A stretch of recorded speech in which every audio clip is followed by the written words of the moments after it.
record. Just get it going. Let's see. So yeah, I don't know. I don't really have any topics. I like the idea of just like me personally. We always roll is just just kind of shoot the shit, and then we usually end up finding like a good theme or a good tangent or a good focal point.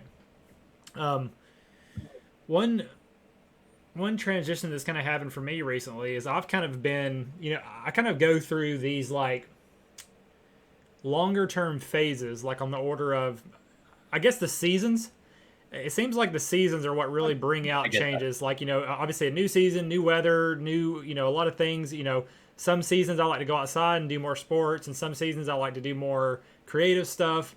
So there's been a bit of a transition with me with fall, just obviously spending a lot of time outside, but also, yeah, I guess kind of just, man, as I'm articulating this, I'm like thinking about these things for the first time, which is that like fall is such a sacred like season for me just because it's so pretty and so beautiful and a lot of the symbolism about the cycle and death and stuff like that.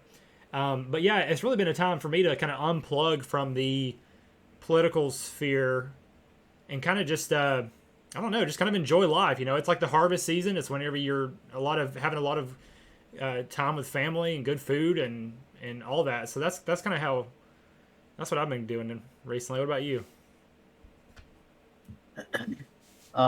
Yeah, I would say my phases are a bit longer than yours. Mine Mm-hmm. go in about 1 to 2 years. Wow, interesting. Yeah, I know it's weird. So I usually will get really into something, Yeah, and then it'll shift my personality a little bit. And yeah, then what happens is after I encounter something mm-hmm. within like whatever I'm really into Yeah. that causes me to question it for the first time, Hmm. and then I end up deconstructing it, and then I get bored of it. Yeah. So So would you see yeah, those things I as don't being know for me like more like intellectual fascinations, or like actually on the scale of hobbies, like actual, what, or both well, like maybe? let me give you an example. So, you know, even before I probably like before 2020, I Mm-hmm. got into like the electric universe theory, which is a conspiracy theory. Mm-hmm. And it was all about like I got really into like catastrophism and like, end of the world cycles and things like that. Right. And I was like watching a lot of these different, I mean, you can call them doomsday cults, Mm-hmm. and I did not really take the time to deconstruct or review their intellectual claims and things like that. I was just watching it passively. Right. And I started to read books about it and everything, and I was like, oh, this shit actually might be real. And then I forget what happens. Maybe it was like during 2020. I Yeah. was like starting to really get into it, and I maybe believing it a little bit, and I was like, wait, something doesn't add up here. And I went and spent like a long couple of months just finding resources to deconstruct it. And then I was like, oh, okay, that's bullshit. But I spent like 2 years like almost convincing myself that there was like some crazy cycle Yeah. that we were coming up against and Well, everything. And I knew in my head it was bullshit, but it was just like it was one of those things where I never took the time to deconstruct it. yeah. And then I feel like around 2022, I got really into geopolitics. Mm-hmm. Actually 21 I got into geopolitics. I was into finance a little bit too, but that was mostly FinTwit. And then I faded now into kind of like I don't know how you say it, more like a mellowed out philosophy kind of, you know, phase at this point. That's Right. kind of where I'm at right now. Yeah. Interesting. So it's funny. I'm already seeing like a synchronicity and a theme emerging for this session because like I just randomly chose a background. You can't see it, but I randomly chose a background picture for the recording, and it looked like very apocalyptic. It looked like fucking. And even the video, you may not be able to see it. Here, I'm gonna see if I can hide the thing for a second. So, I want to show people on the stream. Oh, there it is. Yeah, it's like really red, like space, like just doomsday looking. And then I was just talking about how fall is like death, and now you're like, I got it really into apocalyptic stuff. So that's maybe we'll roll with that theme a little bit. But yeah, that's really interesting too. Like when I was talking about my cycles, I typically think more about hobbies. It'll be like, oh, I'll get really into dirt bike, or I'll get really into basketball, or I'll get really into a video game, or I'll get really into riding. And those are kind of, and then like, it seems like, obviously there's you do a little bit of everything all the time, and there's a lot of things Mhm. that you carry through those cycles. Like for example, I'm always involved in like memes and politics and like what's going on, but sometimes like part of that cycle is like getting even more invested in like politics, and so and right now I'm particularly kind of waning a little bit, waxing and waning, whatever you want to say. I'm kind of leaning out of that, but anyway, I just wanted to add some context. Politics is just getting boring in my opinion because at one point I was really into it because I thought it mattered, and then I Right. started to look around and I came to the conclusion that I don't our politicians don't work for us. They work for their regions. Yes. I think Kurt mentioned this. I knew this before he said this. I Mm-hmm. think it was on one of his last videos. He was mentioning that the American government doesn't service Americans. It services their states outside of America.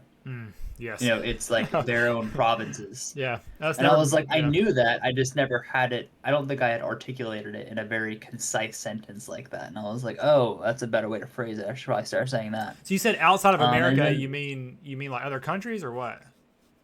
yeah, so America has countries it's responsible for that it owes for that America's government doesn't care about its citizens. It cares about the people who hold its debt. Yeah. Americans don't hold its debt. We fund the capacity to give debt. Yeah. So we're a we're not important to them. Because even if we die, as long as there's a tax base, it doesn't matter if it's Mad Max out here. You can just send men out with guns and tanks to collect whatever money is there, and you can bring it back to like the politicians don't care. They don't have a reason to care, which is why they're so disconnected. Is because they can get away with not caring.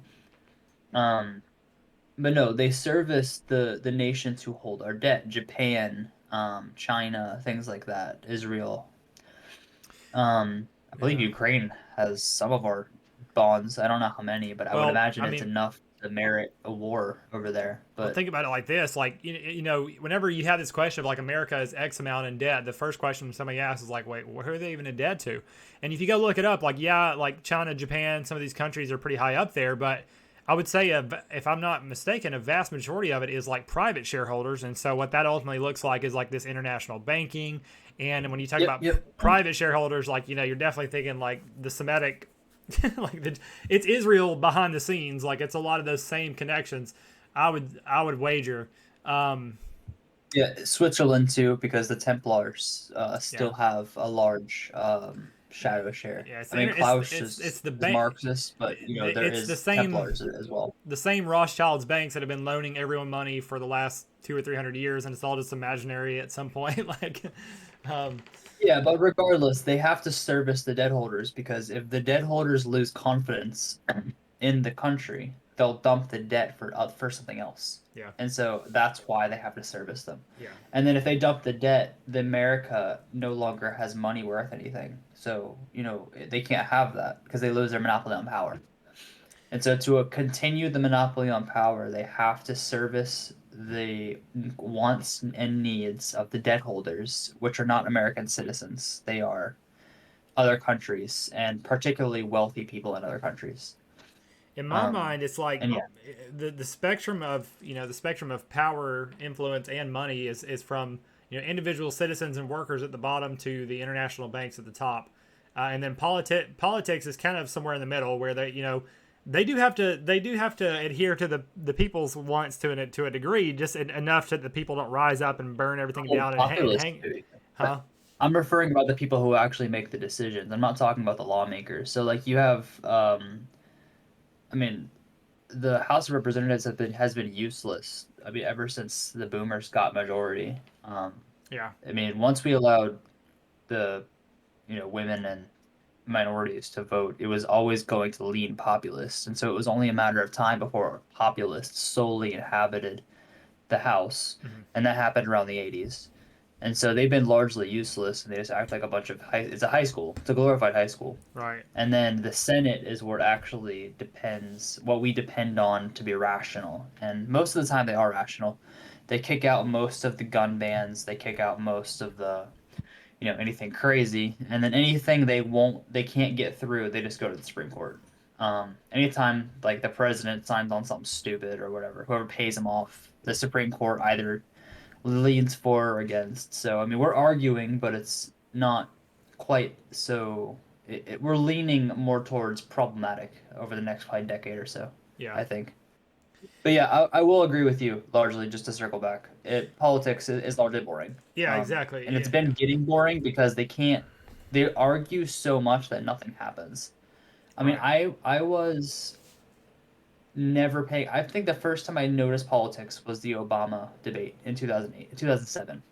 My parents watched it. And they bought Chinese and they had us all sit down and watch it.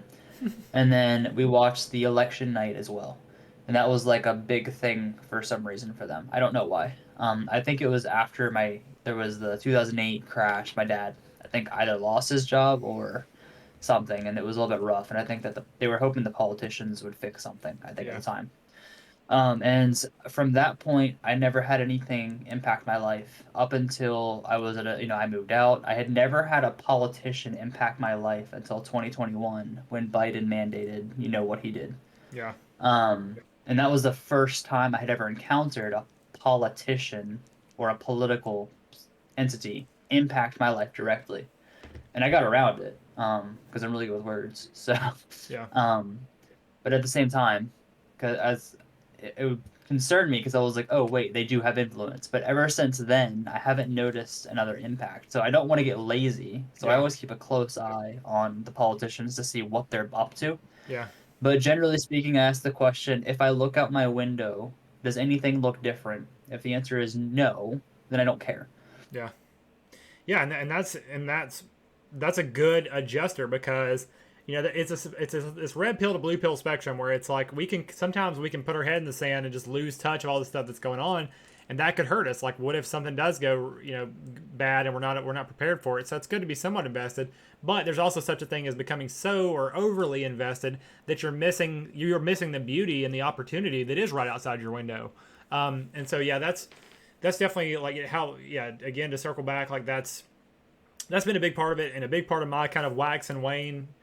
And maybe it's this time of year, or maybe there's other factors involved. I haven't quite nailed it down, but yeah. So I've been unplugging from politics, direct politics a little bit, and like we said, it's because it's boring and a lot of it doesn't affect us like directly, maybe indirectly or subtly, but ultimately, even if it does affect us, our ability to affect it is negligible, right? It comes down to, okay, yeah, you could vote, you could donate to a campaign, you could advocate for a candidate, you could get involved in Yeah, there, I mean, and the one largely 10% of the population. Actually, what's the math? No, it's 5. 5% of the American population, generally speaking, is responsible for the majority of things that occur yeah, because of either donations or they fund campaigns or they lobby or the companies they work for lobby and they assist the companies in pushing it. yeah, The majority of Americans do not have autonomy. There's a sense of false autonomy because we can elect people into positions of power that we believe we elected. But it really ultimately comes down to the general population, and most of them are not super smart, and so they go off of campaign ads. And so whoever has the most money to do the most damage to their other opponent is who wins, right. largely speaking. Yeah, it's so sad, Like, but it is how it yeah, is. Yeah, I mean, that was one of the things that happened. Like, I'm in Pennsylvania. Fetterman won because his campaign had more money. hmm. And the fact that Trump was on Oz's name, Doc Oz, the celebrity doctor guy, he was running against him, and because Trump touched him, he said I like him, whatever.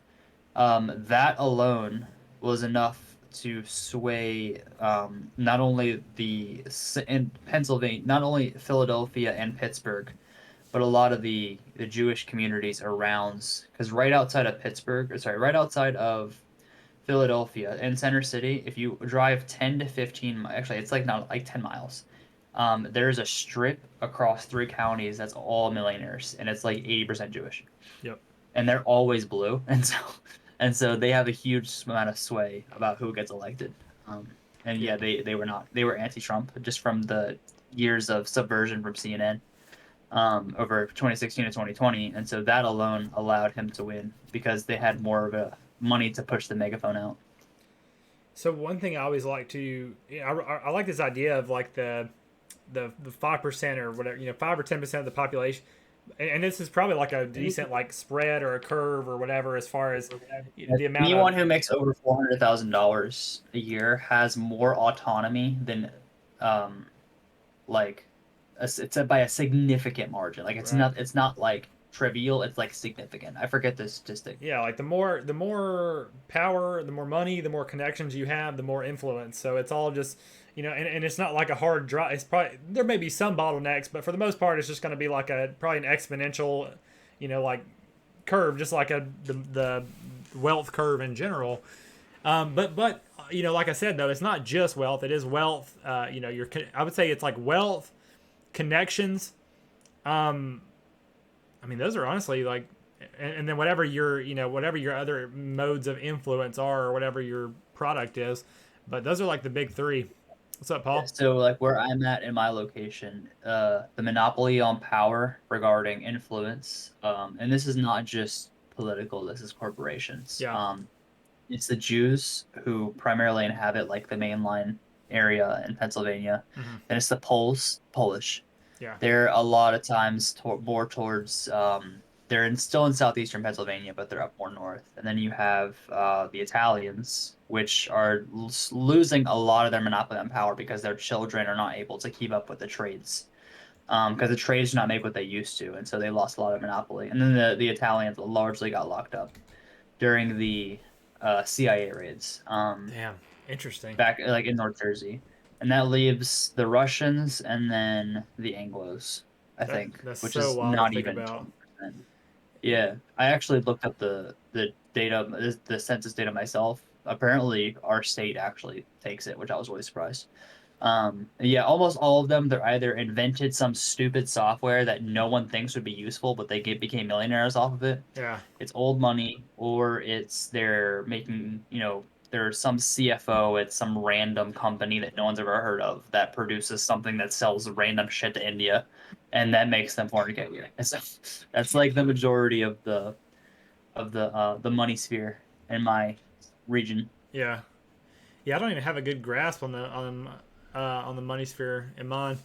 Um, and by the way, Paul, you can probably pick up on what we're chatting. We're How just far are you from Atlanta? Like the major city? from Atlanta. I'm probably about an hour and a half.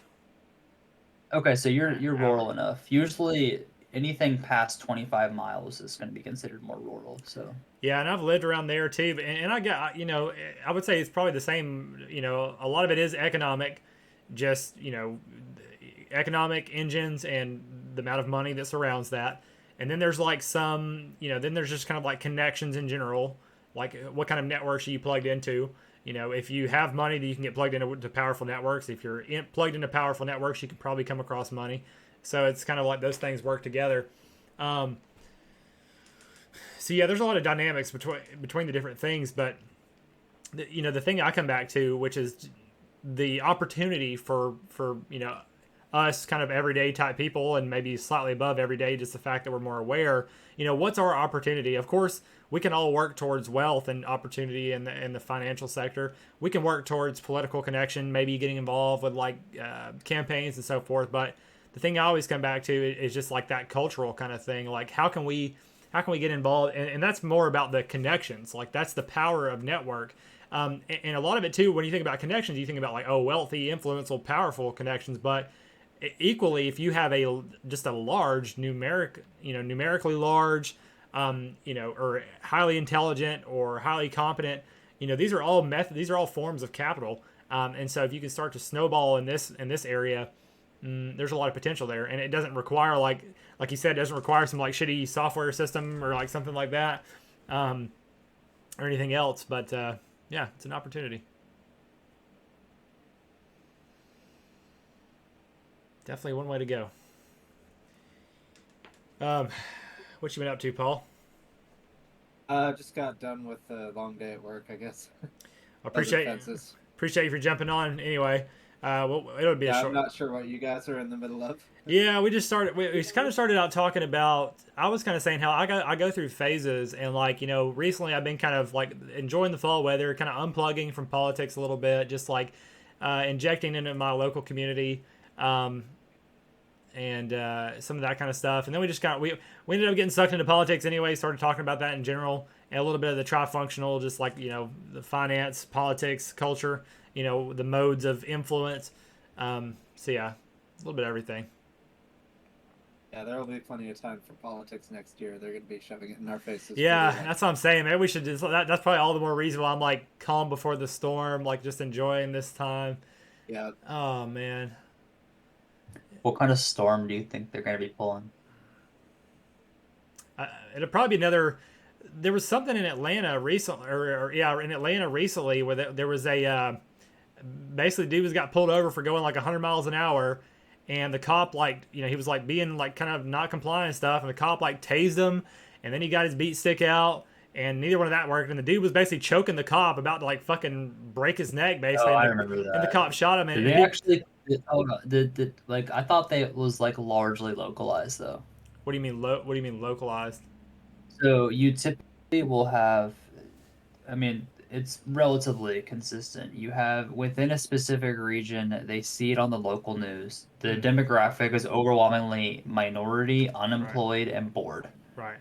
So Well, they have yeah. nothing to do, and so they just go So outside and turn it up. So basically, my point is that like they this is a candidate for like another George Floyd, but it was on camera and it was like there was no like there was not really much of a case, so it got a little bit of that. But yeah, you're right, it didn't really make it beyond that. But very likely, like within the span of a few months, like they're looking for the next thing to get people riled up, the next BLM type thing to stir up and Yeah, but distract that's people, largely probably.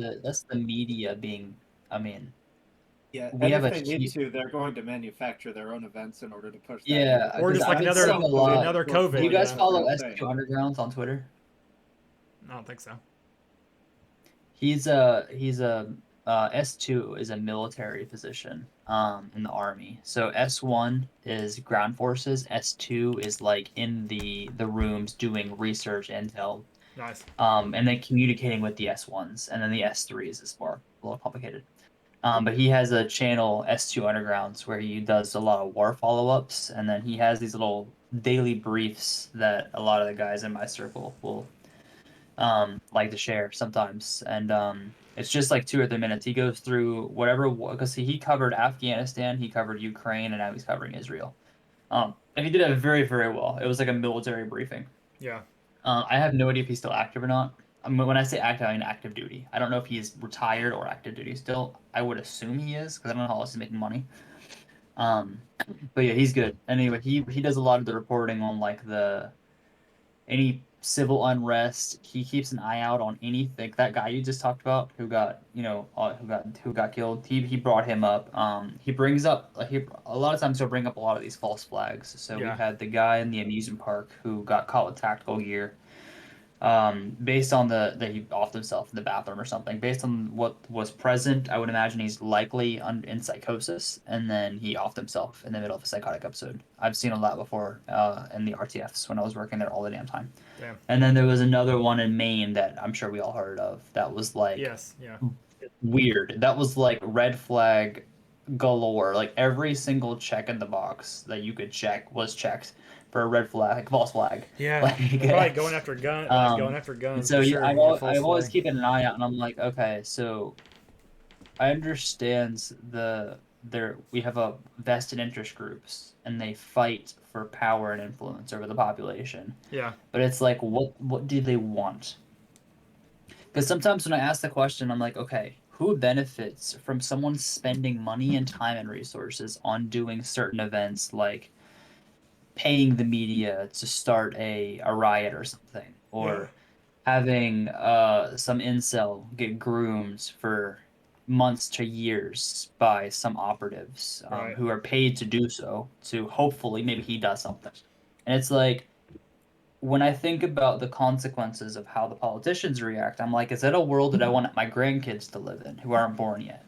And if Right. I'm sitting there as an operative and I'm like, what do I like? I don't understand the people who want these things to occur It's just psychological operations. It's if this, then this, then this, if this, then this, right? It's just a bunch of if then statements. And you can pretty much, if you have the mental energy and algorithms and computing power, you can pretty much determine what's going to happen after up to about 5 years. I mean, after about 5 years, it gets a little hazy, but I never understood exactly what the end goal is for these people outside of just the destruction of the Western civilization as a whole. Like I don't see any other outcome because if you do the math, it always ends with the destruction of Western civilization. Yeah, and there's some implication that they're already preparing to move themselves to Russia and China as they kind of implode the West. So that may be their plan. See, It and that wouldn't. also confuses me because it's like, why would you want your unborn children to grow up in an authoritarian dictatorship? Like, I'm just, when I go through the math and I'm like, I don't get it. Well, Like, but if maybe they they're just are not the thinking authoritarian rationally. dictators, or if they're at least the ones funding the authoritarian dictators, it's not authoritarian against them if they're the ones in control of the system. I could kind of see that. So, I generally assume at any given time that there's about 10,000 people across the globe that are probably pulling 90% of the strings. That's been the norm across history. So I'm not saying it's like a conspiracy. It's just it's normal, and I Yeah, understand it's yeah, normal. yeah.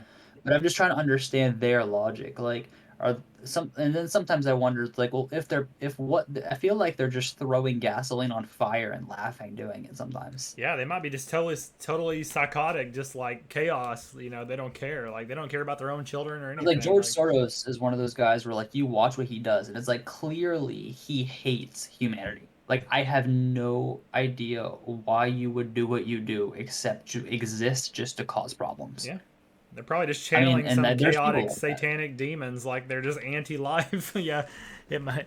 Yeah, that is. I do agree with you. Even if you think like, oh, okay, well, you might try to build a model of the world and these people's decisions. It's like, oh, okay, I see how this benefits them, even if it hurts others. But like sometimes, like you're saying, it's like, how does this even benefit them? Like they literally just want to destroy everything.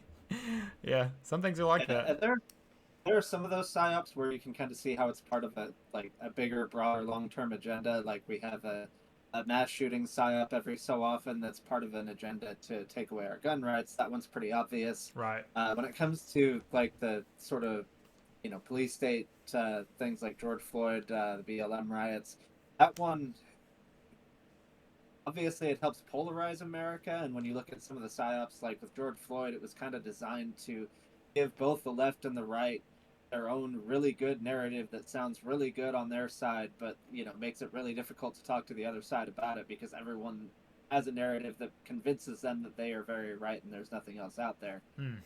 So you can kind of see with some of those psyops where it's designed to keep us polarized, and Yeah, but we also have to look at the primers. So when you're talking about multifaceted collectives like the American population or France or something, what causes an individual from a psychological perspective to have the capacity to react like that to events that they witness virtually?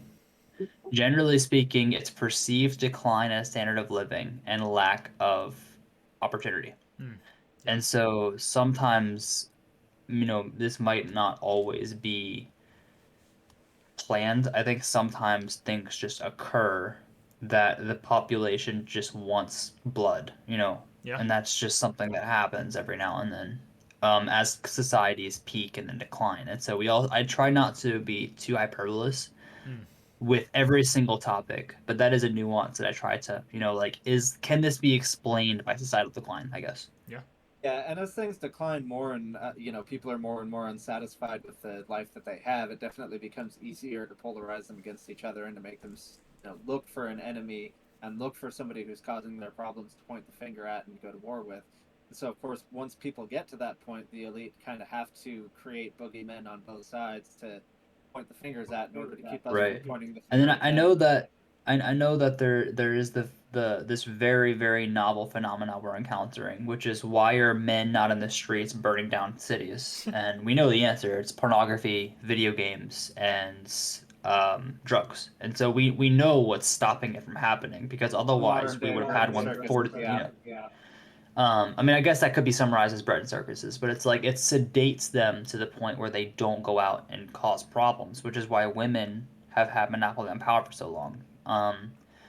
But then it's also funny because when you look at the some of the policies that are being pushed or some of the, strategic planning, it results in electricity being like cut off and it being, reserved for emergencies or certain times of day. And so what you're doing is you're removing sedation for longer and longer periods of time, which increases male aggression, which would also increase the capacity for them to do exactly what we think would happen a long time ago. And so I always think that's funny as well, because I'm like, okay, I just from a strategic planning perspective, that doesn't make sense to me at all, outside of just negligence. Yeah, I was gonna say like the particular forms of sedation too are just tied into one what I think about in general, which is just like things are good, like economically, opportunistically, overall, we're at in America, like we're at peace Right, right. mostly. Yeah. Like the crime rates are, we don't have like an ongoing warfare or bombing, like.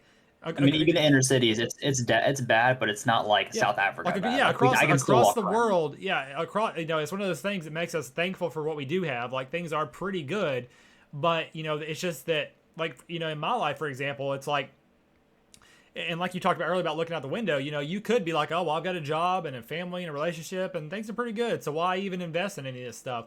But there always are going to be some, some things. Like for me personally, it's just like, look at how fucked the market is, the housing market is. It's incredibly difficult to get Right. involved there. Look at how much of our, our taxes are being taken from us, one, and look at what they're being spent on, two. That's my money that's being taken away. And and like look at the cultural degradation, like look at what's happening to people I know Yes, that I care societies about. rot from the center, not the edges. Yeah, so You won't we know see it's that, rotting until it implodes. and we're more intelligent and aware, and even too, or you could even say we're a lot of people in these circles in general are maybe particularly disadvantaged for some reason, like they've been through struggle, and so they're more aware because of that. But the masses are mostly, yeah, like as long as they have bread and circus, they're not going to put up too much of a fight. They may complain about Joe Biden or something, but like, what are they actually going to do? Are they going to invest X amount of time trying to do something about it, or X amount of dollars? But as things get worse, more people come to our causes. More people are looking for answers. More people are looking for guidance. More people are looking to invest in doing something. And so us being some of the people, like the type of people we are, who are looking ahead, who are aware, who are getting these things started, that's kind of our role, is just we know things are going to get worse. We're thankful for what we have, we're enjoying it while it's good, but we're investing and we're preparing for what comes next.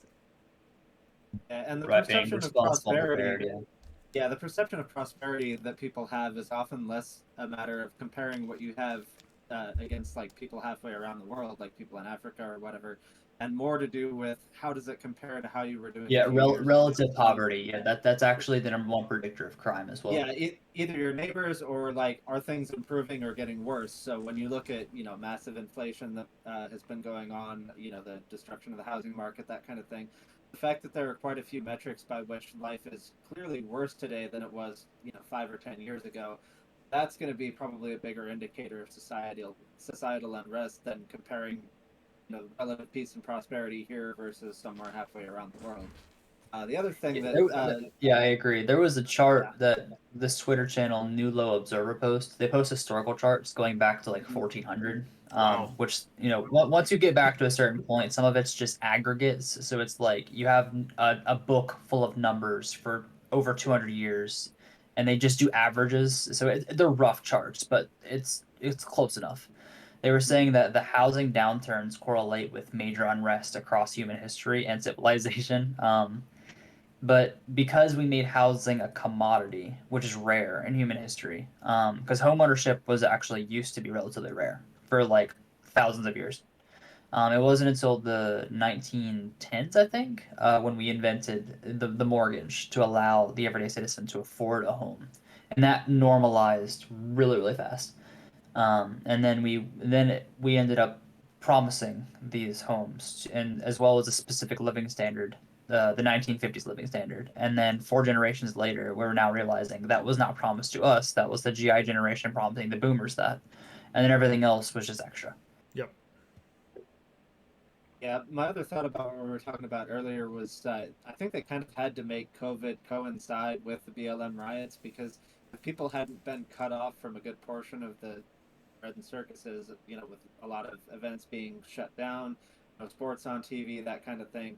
Probably would have seen a lot more people sitting on their ass in their living room instead of going out to protest. But because there was nothing else to do, you got way bigger crowds in the street, which made it a lot easier for them to use BLM to provide cover for some of the economic terrorism that they did, like burning down small buildings and, you know, enabling looting and that sort of thing.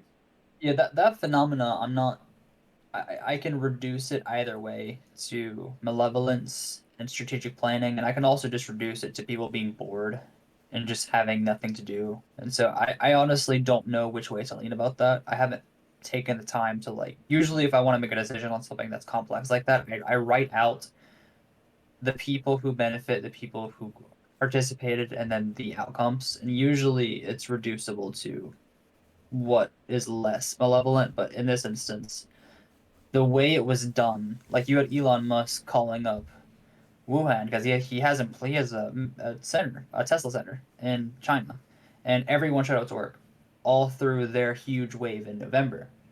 And he was like, "No one died. I don't understand what the issue is." And he was telling people about this, and they still went with it anyway. He told governments this because he has government contracts, and they still said, "Don't question us." So I'm leaning more towards that this probably has more strategic planning than just randomness to it, especially with the DARPA 2017 or 2018 white page. That one, I think, kind of sealed the deal for me. Oh yeah. Yeah, and then, like the planning sessions that Bill Gates and some of the other elites went through, in the years leading up to COVID, where they were basically role playing out a pandemic response where they did exactly what we did in COVID, even though none of what we did in COVID makes any sense or should have been what anyone would have done in that situation. So there was definitely a lot of strategic planning that went into that, and I do think that they strategically planned out, the COVID and BLM to align with each other so that they could use boredom as a tool to push more people out into The the funny thing streets. is, BLM was not something. I think BLM was opportunistic. I think they were looking for something. There was probably a list of things that they had, and I would imagine some analyst 5, 10 years ago sat down and had a series of if then statements typed into a computer. Um, and then utilizing mimetic tribes, which, by the way, the mimetic tribe that the Stoa released, that Excel sheet that gets passed around a lot, Yes. was released in 2014, right Yes. after the Ferguson riots, which was, well, BLM came from. And so I don't imagine that if I'm the government, I would totally be utilizing that. I would have that list always on hand for to making sure that if I ever needed to utilize some subversion or distractions, I would know how to activate those tribes. Yeah, and some of that I think was in response to seeing what happened with like the Occupy movement in 2011 and 2012, I would where imagine that scared them. Yeah. yeah, like you had a lot of people kind of uniting against the rich, and it wasn't even just on the left. You had like libertarians and Tea Partiers who did show up to Occupy events, and like here locally, we did a joint protest at the Federal Reserve between left and right wing activists. And the next thing I know, the left wingers will all start talking about race all of a sudden and trying to bring that into the movement. And it's like someone flipped a switch and said, "Okay, put this idea into the left, make them Yeah, talk the about this left to the to left stir has up problems always between been them and the more right." susceptible to suggestion because they're more open, from a psychological perspective. So conservatives are closed, liberals are open. They're very open to suggestion, open-minded to new experience, and so they tend to be easily convinced, especially if it comes from one of their shamans. Yes. Mm-hmm. So, Yeah. what? So Yeah, you got it. go ahead. Yeah. So basically, all they had to do was put out enough media that told them start talking about this, and pull this into the Occupy movement. And once they saw that from their shamans, they pulled that in and drove away a lot of the people that would have otherwise been marching with them for reforms. I didn't And once they actually think saw how about that. well That's a that good worked, point because that ended in yeah, what, 2011, right? it started in 2011. I think And it then the woke ended in movement started 2012. around Yeah, 2013, 2012 yeah. in what is it, Oregon, right? I mean, it was largely pushed online and around the country. Like I heard Okay, I people know from specific Tumblr. talking Tumblr points was here a locally in Nebraska. huge impact on Oh yeah, millennials. I had a friend in middle school. I was homeschooled, mind you, and when I was in middle school, I mean, this would have been 2011. I had a friend who was perfectly normal. She was odd, a little bit depressed temperament. She randomly became bi, And I was like, what the hell is bi? Like, she had to explain to me. And she was like, oh, I found this on Tumblr. And I'm like, what the fuck is Tumblr? And I would like go through, and it was just a bunch of women being neurotic. And they were all women who were 13, and then there was 30-year-olds. Like, there was no median. And they were just telling these 13-year-old girls a whole bunch of crap that made no sense. They were all neurotic and crazy. And then as I got older, I watched these women grow up to be neurotic and crazy. And I'm like, oh, so they just broke your brains. That's what happened. And so, Yep. Yeah, we had one local activist that got kind of warped by Tumblr like that, who started claiming to be an agender, asexual lesbian, even though she had a boyfriend. It's like none of those things work with each Yeah. other. Oh my God. You're literally just picking random labels to get Tumblr well, credit. and then That's it. women also don't need to be rational because they're communal. That's why they falsify their preferences so much, just because they're not built. Whether you believe in creationism or evolutionism, it doesn't matter. They're designed to operate off of what other women say or don't say, and then they can also, they can be anti what others say as well. But that's why they hyper focus on social media. That's why they spend so much time scrolling on social media, and that's why they react more than men do. Yeah, so when you take something like Tumblr that was designed, basically to let people share their fandoms with each other, and you get a bunch of young women on there, then whether it's a bot or an agent or whatever, just starts inserting X amount of propaganda into their stream, and they start Well, yeah, repeating and it then ad and then nauseum. we also got the dark side of women because I think remember when Tumblr got so bad to where 50% of it was porn and 80% Yeah. of the uploads were women. Like that was so bad. I was like, you thought men were bad. You should see the crap women look at, and they're drawing half the shit. Oh Then, yeah, they're then they drawing banned it. crazy BDSM rape porn and shit like that. Yeah. Um, I was gonna say they banned it, and then like Tumblr totally just basically fell apart. Like that was all their infrastructure, so they banned it, and then it was a shit show. But um, I don't know anyone who still uses it after. no, it's pretty dead now. But one thing I want to come back to, we talked about you mentioned mimetic tribe and their shamans, and so one thing I'm thinking about is like our mimetic or the mimetic tribes that are closer to us and our shamans, and because that's how we fight back in this like psychological ecosystem or battlefield or whatever. And so it's back to that question of like who are who can we work with, who can we ally with, what infrastructure is there to work off of, and then what opportunity is there to build. That's always something I'm coming back to. So as a smaller group of what we would call average citizens, and I'm sure there's hundreds of groups just like this, where it's three or four, maybe two, maybe six people talking and Right. discussing issues Yes. rationally. It's really hard for us to ally with anyone. Mm-hmm. But I do think that suggesting allies and common spokesmen that we could either mostly agree with, or if we disagree with them, at least they're rational. Exactly. Like one of my favorites is James Lindsay. Most of the people in our group, who think like us know who that is. I mean, he just deconstructs wokeism. Yeah, he blocked me. Um, did he really? Yeah. Did you It's comment on one of his well, stuff? it's because he like a lot draws the line at the JQ. He calls it. He Oh, says did you that talk about it's the Jews? it's the I think he's half Jewish. You gotta be careful with that. yeah, it's the Gnostics. He'll say it's the like he does a lot of good work. I agree. Just like Jordan Peterson and others, they dismantle the left really well and stuff. But yeah, like whenever you had the conversation about well, who's behind this or what's the common thread here and all, there was something big that happened Okay, not too Jordan long ago that Peterson was has an excuse. 80% of his income comes from Jewish people. right. That's not. I mean, that's a. You don't want It's to an piss your boss excuse. off, It's an so I excuse, but understand him. it's an excuse, but it's not. That's just basically he's shilling. I mean, he could forego that wealth and stick to his Actually, principles, I've but watched him speak. You can tell when he lies and when he feels uncomfortable. yeah. I feel like he believes it, but he also has never asked the questions that some people need to ask, if that makes sense. Oh yeah. Just kind of like his thing, like, when people asked him, do you believe in God? It took him 8 years to answer that question. Like that's not a hard question. The answer is yes or no. Right. And he took him 8 years to answer it because he was so afraid to answer the question. So I know in his head he has questions that he's terrified to answer and he ignores them.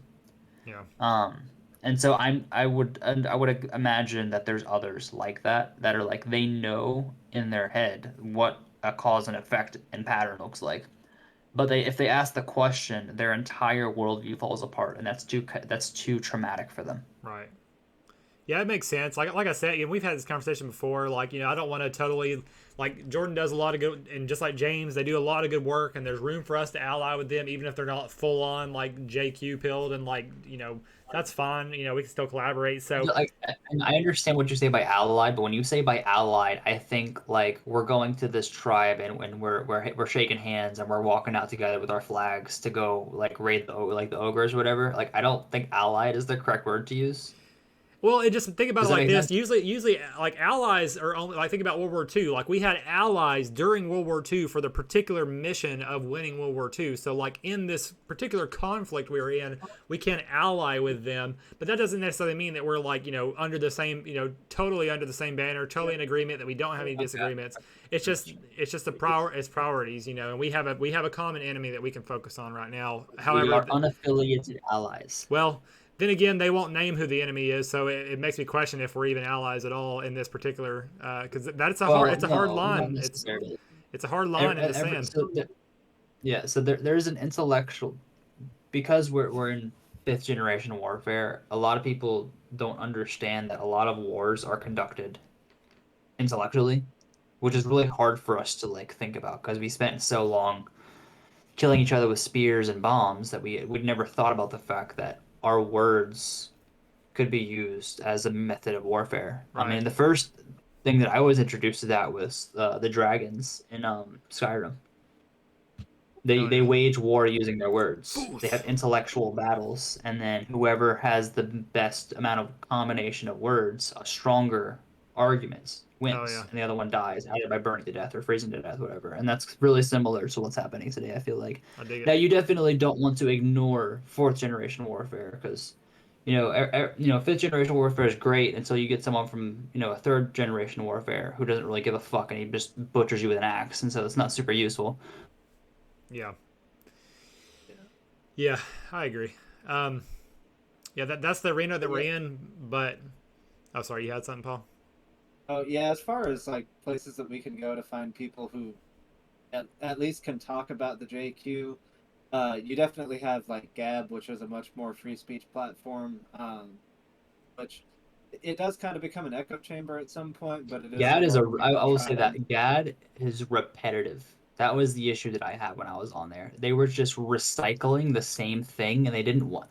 I would like ask questions and they'd be like, "That sounds like horseshit to me. Why would you ask that question? This is the real truth site." And I'm like, "No, you're just recycling the same 20 talking points and it's really boring." Yeah. But half of yeah, them are. yeah. Some of I think they started to have a problem with bot accounts, which they haven't really addressed yet.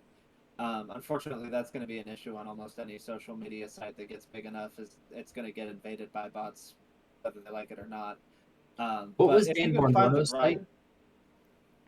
ooh, Dave Do you guys Blanco, remember? I don't remember him having a site. So there was three major ones. There was Trump's, that was Truth Social. And then Parlor. There was Gab. Parlor, that was it. Was that one still active? Uh, Didn't Kanye West buy that or something? I don't know if he went through I with don't it. know. I'm pretty sure that one had stricter speech controls than anything that we want to try and deal with though. Like Okay. Twitter I didn't. actually surprisingly has like backed off quite a bit on the censorship, but they still do a lot of like shadow banning and Well, even I've been on Facebook for manipulation and years, and we stuff. just use memes and code words. Like we just come up with different ways to say Jews or whatever, like, and you get away with Yeah. it. So, yeah, we can The recruit. We Cartman can. meme works really well. What is it? The Cartman meme works really Oh well. yeah. Wait. Is that the one where? Is that the one from like the Trump episode of South Park where like it's I like don't know. All I know is I've seen people who like during because the algorithm can't figure out what South Park character is referencing to what if you don't include words. So if you just include a Cartman quote, the algorithm you know what it means, but the algorithm yeah. just sees it as you talking about cartoons. I love that. That's one of those things. Whenever my friends started to connect the JQ together for me, that was one of the things I was thinking about. How like the seeds were already planted. Like Cartman is this character who's like literally like a Hitler like LARPer, and The then funny like thing is South Park's written by Jews. let me think. What Trey Parker and Matt Stone or whatever. I didn't know that. I didn't know they were Jewish. That's interesting. Yeah, I mean, well, what was it? I mean, the most impressive, um, I would say, Jewish figure in our time has to be the creator of The Simpsons. I mean, I don't know how the hell he figures out some of these pulses Matt Groening. into the general economy. He's I probably posted a plugged into it. Who knows? well, no, I wouldn't say he's plugged into it. He's just really, I mean, we have mystics, throughout every generation has mystics, and they just are really have a pulse on the future. Like, in Futurama, like in 1999, they had predicted suicide booths, and now we got, Maid and suicide pods coming out that flood with nitrogen. And I'm like, how did you predict that? Like, how did you know society, I love it. generally speaking, would want to commit suicide? It's And then Yeah, cartoons. the right's just now seeing it, but they knew 20 years ago. yeah. There are some things that Matt Groening has come out with where like the prediction is so obvious that you know it was something orchestrated, and it's basically just he hangs out with the elite. He flew on Epstein's private jet. You know, he's in with that crowd. So if they want to orchestrate something and put it out there, you know, with predictive Well, programming yeah, ahead I of mean, that's time, he's predictive definitely someone to programming, call right? on. It's But preparing some you of, for something. but yeah, the suicide booth thing. I don't know. You might have a point there where that's something where, you know, I don't know that that was something that they programmed ahead of time and like were planning for, or whether that's something that, you know, Well, that he not just predicted on necessarily. his I mean, own. we replicated it in the 60s with the Mouse Utopia study. Mm. So, I mean, if you extrapolate the degradation, the mice behaved similar to bacteria, um, type 4 bacteriophage. And so when you replicate that against on a scale, when you factor in autonomy and absence of willpower, I mean, suicide typically becomes what comes after neuroticism, right? And so, I mean, I just that the chain of events makes sense now with all of the studies that we have and retrospect on how humans act Yeah, yeah. with There's plenty with of absolute resources. there's plenty of predictive models and plenty of yeah, especially when you have like simulations and just thought simulations, and we have studies to go off of. Like it's all. It seems like human behavior is very intangible, but yeah, like there's a lot of patterns and a lot of predictability for sure. Yeah, the thing that impressed the hell out of me though is how the hell does a cartoon editor know that? Well, I've always loved cartoon. That's what I wanted to do for. I mean, I still is one of my biggest passions. I would not mind if that was something and I still have plans. And I look at I even look at I what mean, people what's like Stone Scott Toss Adams do. was a cartoon guy too, wasn't he? Yeah, Scott Yeah, Adams, people like Stone Toss who just make like small comics. But like South Park red pilled me so much, even though like even if it was Jewish writers, and even if they've always had really good commentary about it. It's never been like super politicized one way or the other. They said Well, they hate this year conservatives, but confused the hell out of me. they hate conservatives, but they hate liberals even more. You said what confused you? Oh no, South Park confused the hell out of me I because they love went South Park. like, well, no, the pandemic special confused me. I haven't watched it yet. I need to watch that. yeah. I enjoyed that episode. What confused you about it? I didn't understand the message. Like I felt like how like in classic South Park fashion, like you expect them to pick a side, but what they do is they just take both sides and they just put shit in their face. Yes, yes, Like Yeah, that's what they did. yeah. I mean that's what you expect yeah, them to pretty do. much. Yeah, they just shit on everybody, and they do it so well, man. I've always really loved it's really helped me from an early age before I even knew about the world to already have a good frame with which to kind of cope with it, and that's the frame of kind of humor and absurdity. Because I mean the world is growing more clowny by the day, and so it's like only the comedians, only the clowns are the ones actually making any sense. Well, yeah, I mean, in a court, the jester is the only one who can tell the truth. Yeah, Mm. I love I that. think that's probably why they like to monopolize the entertainment industry and have control over who the jester is, so they decide how much of the truth they give you. Yeah, man. Yeah, but the jester also has autonomy, and I think they need that. Yeah. One thing that kills me about South Park is like even the 20-year-old episodes seem to be more. It's one of those predictive kind of things. Like those old episodes seem to be more and more relevant to today than ever. Yeah, like with what was it, Mrs. Garrison, like the Yes, transitioning thing. That yes. one was fun. I Like mean, they got that like what was that 2006? that's crazy to think about. The Like only place that was happening was Portland's, because yes, Portlandia. I don't know if you guys remember that show back in like yeah, 2007. It was Yeah. showing how weird Portland was, and no one understood why. Like what? And by the way, the woke movement started in Portland, and then it shifted over to Berkeley and San Francisco. Right. I don't know what the hell kind of drugs they were giving the locals in Portland. I don't know if it was like MK Ultra just dumped all the drugs they had left over just in one major city water supply, and they just all went fucking crazy. But like, Or it's just the you get things that that many came out liberal of that city. that many liberals and estrogen in one place just creates like a neurotic storm.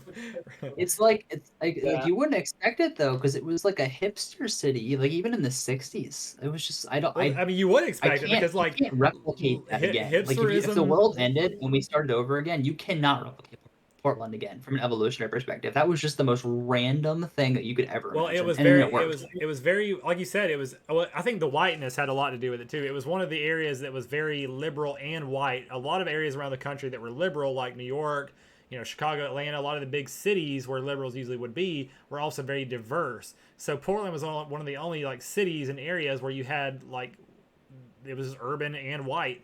And then also the West Coast flavor is probably unique as well. There's probably a lot of like cultural unique elements that were bubbling around the West Coast Yeah. culture Well, I too. mean, But genetically, they're all Puritans. They all came from the same place. right, yeah. So there's Yeah, a I lot think of the things. urban and yeah, I think the urban and white combination, that's an interesting angle because yeah, the urban like the white urban left in a lot of other cities, they still have to deal with, Hispanics and black people and they may have some bad experiences with them that kind of temper some of their left-wing views even if they can't say it out loud. Right, But yeah, if you're in a city that's like 90% plus white and you almost never interact with, a lower class black or Mexican person and see what they're really like, you don't even have those thoughts floating around in the back of your head. You basically just assume, well, because the ones that I see on TV are also articulate, they must be, exactly the same as us, without ever actually having that interaction to, prove you wrong. That might have made them kind of a more fertile ground for that kind of experimentation of Well, what yeah, kind it of made them things they so could get high people to think trust that about. there was no filters or guardrails. Right. Yeah, oh, so high trust, and then like there nothing tempering them from the sort of racial guilt and racial privilege narrative. Nothing to tell them that there was anything different about other races that might explain some of the differences in outcome. Oh, another good thing. Actually, that's a good point. So that the women would because it would have become a matriarchy because there was no threat. And when women take over, all logic goes out the window and it becomes emotion. And so every single thing that they encountered after Gen X, because boomers would have been mostly rational. So once Gen X was born and they were growing up, that would have been where it started, which makes sense. Okay, got it. I was gonna say But the hips. We Yeah. mentioned the hipster thing, and I think that's always been a big thing I've seen with friends who have gone that direction. Like even in high school around that time, even here in the South, they were some of the more hipster type people. And then when these of course a lot of it is like top down narratives and controls and stuff like that. But I think a lot of it too was just like trying to be trendy. At some point everybody was a hipster and that wasn't trend anymore. So they had to push it even more. Well, I'm unique because I'm gay. I'm trans. Like they had to keep pushing it like even more. The funny Crazy. thing is, they became authoritarian in the end. It Right. was almost like they became a helicopter parent to enforce their ridiculous nonsense. And then when they found out the world didn't agree with them, they got mad, and so they went online and just screamed at them until they shut up. Force it. Yeah. Yep. yeah, Alrighty, cool deal. I guess I'm probably about ready to wrap up here. I guess it's been about an hour for me. I know we went in a lot of different directions today. I don't know if there's even a cohesive point, but we had some good points and topics, and that's always good. Um, anything y'all have before we close out, or y'all are welcome to stay on if y'all want to keep chatting. But y'all have anything before I dip out? no, I'm No, good for you tonight. you do if you want. Cool. Cool, cool. May hit y'all up on Saturday, maybe Sunday sometime. Yeah, we'll see how it feels. Weekly, bi-weekly, just whatever. But yeah, it's always good to chat. Always good to with other folks who are paying attention. So I enjoyed it, Yeah, I'm fellas. still trying to decide if I want to take a road trip this weekend to Pueblo, Colorado for the Third Eye Carnival. It's this thing that this group of like indie conspiracy theorists are putting on. Oh yeah, you mentioned But that. So what is it again? Third Eye Carnival? uh, yeah, it's in Pueblo, Colorado on Saturday. Basically, a bunch of you know not necessarily all far right people, but at least a bunch of conspiracy theorists who are somewhat aware of what Zionism is up to, Yeah. getting together. So yeah, a lot of people with kind of alternative modes of thought out there Nice. that are open-minded, but not like open-minded in the horrible left-wing way. Well, you said it's like Don't set. trust people with khakis and polo shirts. Yeah, be careful. Yeah. You said it's like 7 hours though. That's the only thing, right? Like that's pretty big. Yeah, it's like an 8-hour drive, so Dang. that's kind of a long drive for a one-day Yeah, event. that's tough. You know, You better bring I- friends to make it worth it, dude. I'll take an 8-hour drive with a full car. I will not take it by myself. that's really tough. That's like right on the Yeah. edge. We're about to go next weekend. We're about to go 7 hours out to the beach for in a convention that my wife wants to go to. But yeah, I don't know. It's always a tough call. But yeah, it would be cool if you do decide to go. I would be interested to hear and I may keep an eye out for things like that around here because at some point we're gonna have to kind of spread out a little bit and start networking until things start to really build and manifest locally. But anyway.